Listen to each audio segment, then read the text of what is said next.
परमेश्वर की दया, कृपा और जो कुछ भी उसने हमें दे रखा है, उस सारे की अनुभूति के लिए मनुष्य को या जीवात्मा को अपना एक स्तर बनाना पड़ता है। सोए सोए किसी भी चीज़ की अनुभूति नहीं होती। जैसे कोई आपका अंग रक्षक है और आप सोए हुए हैं, तो सोए हुए को वो कब छोड़ के चला गया और कब वापस आया आपको कोई पता नहीं चलता है।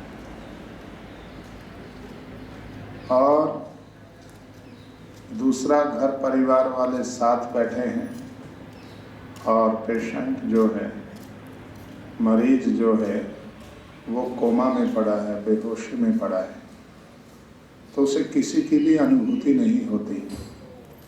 इसी प्रकार यदि कोई यूँ कहता है कि मुझे भगवान की अनुभूति नहीं होती, परमेश्वर की अनुभूति नहीं होती, ईश्वर की मुझे अनुभूति नहीं होती, इसका मतलब है वो जागृत नहीं है, जागा हुआ नहीं है, अवेयर नहीं है। जो चेतना है उसका स्तर बहुत निम्न है। कितना निम्न है? केवल इंद्रियों के व्यवहार तक सीमित है। मात्र इंद्रियों से व्यवहार करना ये चेतना का सबसे लो लेवल है, सबसे लो। और ये सभी प्राणी करते हैं, मनुष्य ही नहीं, जितने और प्राणी हैं वो सब करते हैं इसको। इसीलिए शास्त्रों में हमारे मनुष्यों ने, विचारकों ने और ऋषियों ने एक बात कही है। क्या? कि केवल मात्र इंद्रियों से व्यवहार करना, केवल मात्र, ये तो पशु और मनुष्य दोनों में बराबर है। आहार निद्रा भय मैथुनम। आहार बोलो इसको, माता इसको बाद में पढ़ लेना, इसको रख। तो आहार निद्रा भय मैथुनम, ये क्या है? आहार निद्रा भय मैथुनम सामान्यम, सामान्य है, समान है, इक्वल है, बिल्कुल बराबर है। किसमें? मनुष्य में और पशुओं में। सामान्यम एतत्, बिल्कुल कॉमन है, बिल्कुल कॉमन। सोना, जागना, डरना, डराना और अपनी संतानोत्पत्ति करना सामान्य है, बिल्कुल।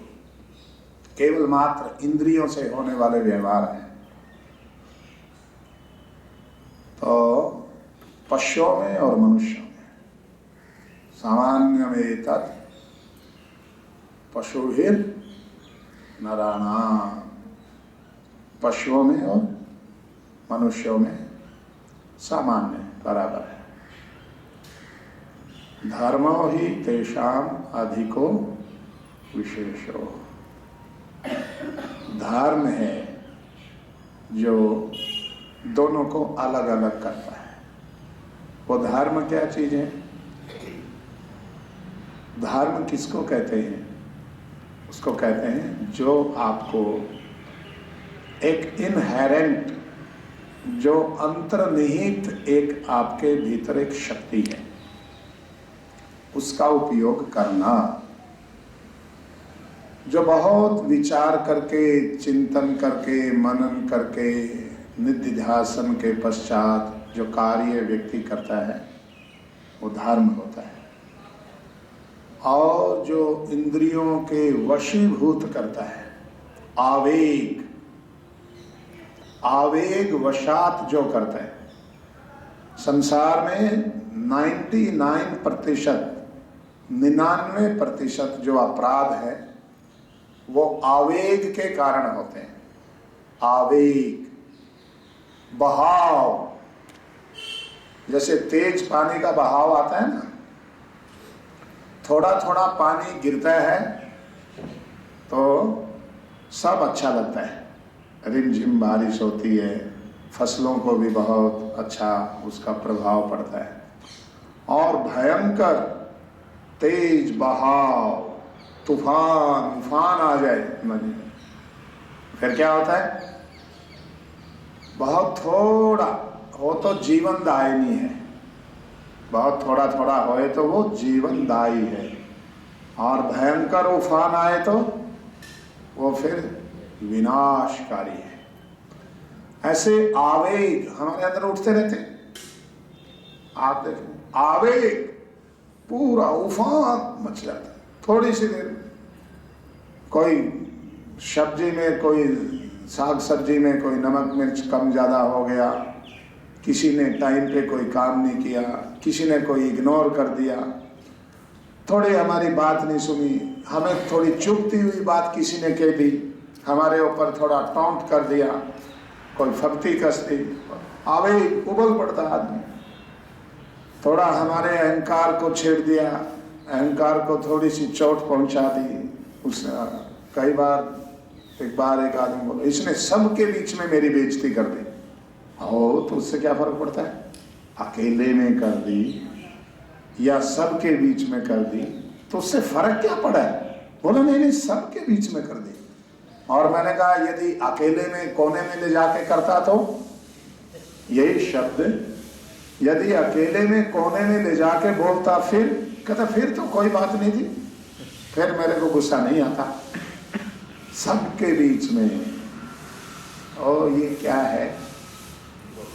यदि आपको अनुभूति नहीं होती, बहुत लोग ऐसे बोलते हैं भगवान की अनुभूति नहीं होती। होए कैसे? सोए पड़े, सोए हुए हैं, बीमार हैं, कोमा में हैं, तो उसको अनुभूति कैसे होगी? और वेद में कहा यो जागारा तम ऋचा कामयन्ते। जागते हुए का होता है सब कुछ। दुनिया में मिलता सब कुछ जागते हुए को मिलता है, सोए हुए को तो कभी कुछ मिला ही नहीं। बाहर बट रहा है प्रसाद, अरे भाई ये बाद में कर लेना, ये रुक जा 2 मिनट। तो सोए हुए को तो कुछ आज तक मिला ही नहीं है। बाहर सड़क पे बन रहा है, सब कुछ मिल रहा है, घोड़ा, गाड़ी, कार, बंगला, कोठी सब मिल रहा है, और एक आदमी अपने घर में सोया पड़ा है, तो क्या ले लेगा? क्या मिलेगा उसको? मिलेगा है? सोए देने वाला भी है और ये भूखड़ भी है, इसको भूख भी बहुत है। हाय मुझे मिल जाए, हाय मुझे मिल जाए, मुझे ये मिल जाए, मुझे वो मिल जाए।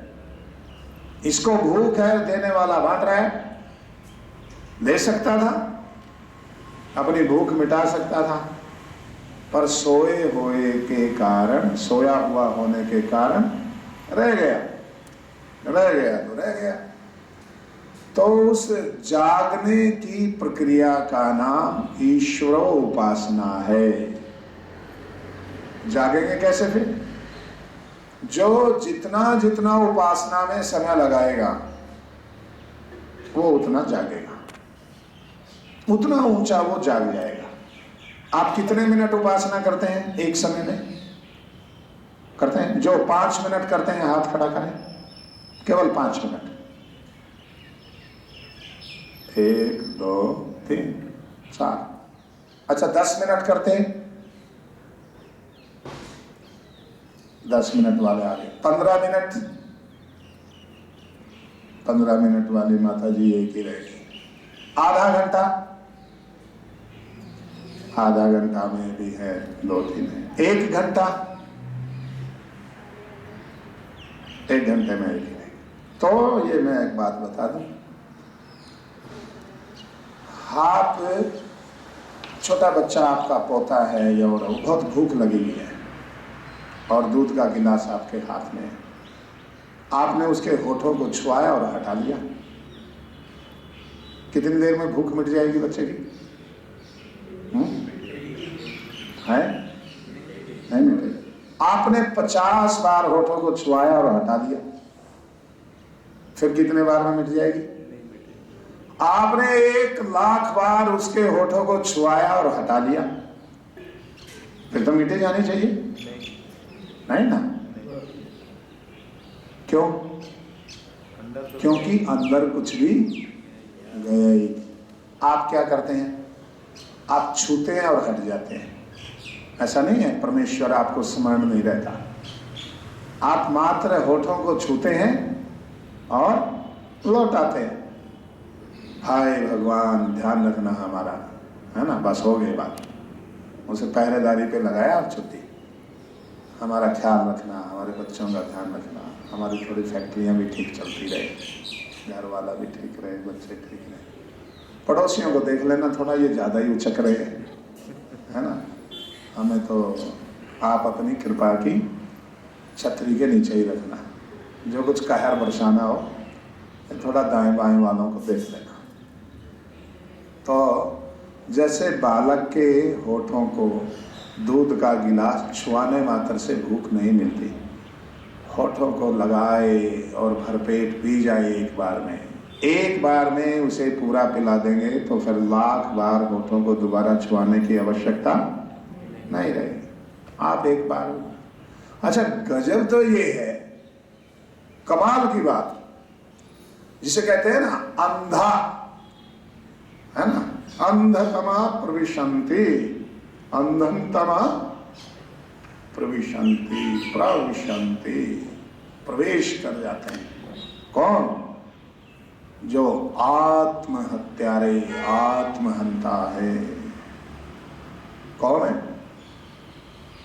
जो भूखे हैं, प्यासे हैं, मर रहे हैं, चाहत है, और जिससे भूख प्यास और चाहत पूरी होनी है वो पास है, और फिर भी मछली पानी में, फिर भी मन जो है उदास है और फिर भी मछली को पानी में रह करके प्यास है। विचित्र संयोग है।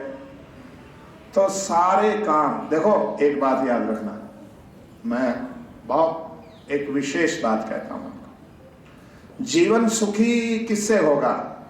दूसरों की गलतियों का पता चलने से या अपनी गलती का पता चलने से?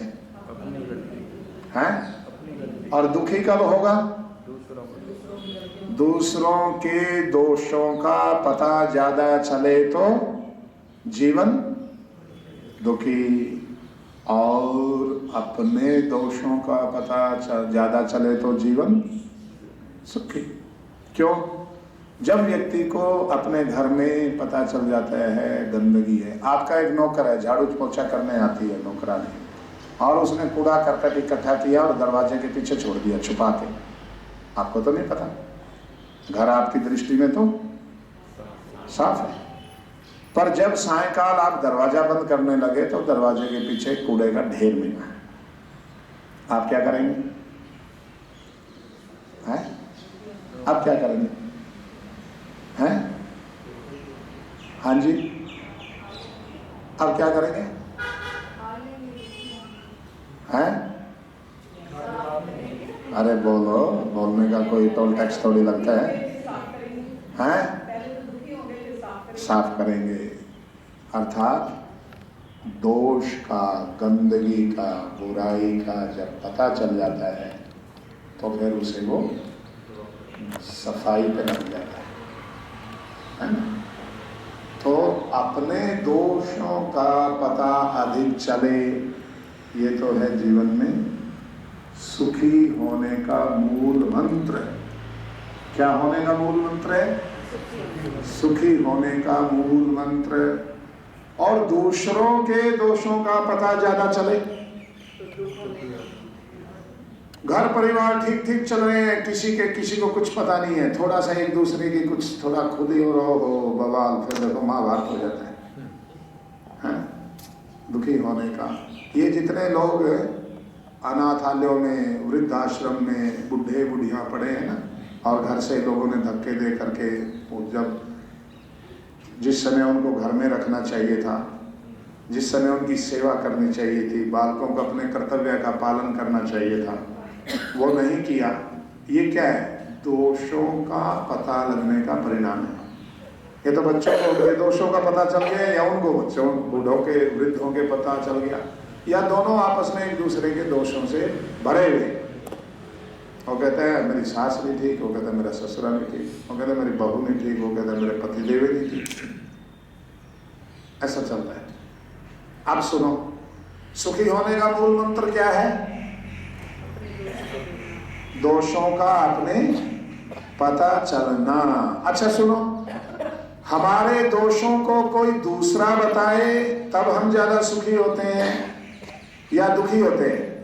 कोई दूसरा बताए तो, हाँ, दूसरा बताए तो दुखी होते हैं, और खुद को पता चले तो फिर इतने दुखी